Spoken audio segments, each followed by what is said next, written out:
আমরা দেখতে পাচ্ছি যে আওয়ামী লীগের রাজনৈতিক হিসাব নিকাশগুলো পুরনো অবস্থার মধ্যে আছে। যেমন ধরেন তারা এটাকে মুক্তিযুদ্ধ বনাম রাজাকার এই বিভাজনের মধ্যে দেখে, কিন্তু আমাদের তরুণরা কিন্তু এই বিভাজনটাকে মানে নাই করে দিয়েছেন, এটাকে প্রত্যাখ্যান করেছেন।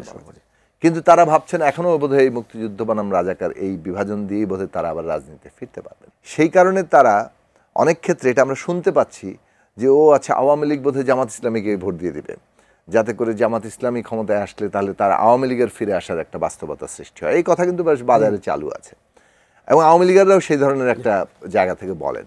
কিন্তু এগুলো সব যে আসলে যাকে বলে যে বাস্তবতা বিচ্ছিন্ন চিন্তা ভাবনাই কেবল না, এগুলো যে দেশের বিরুদ্ধে এবং ইয়ের বিরুদ্ধে যায় সেটা তো আছেই।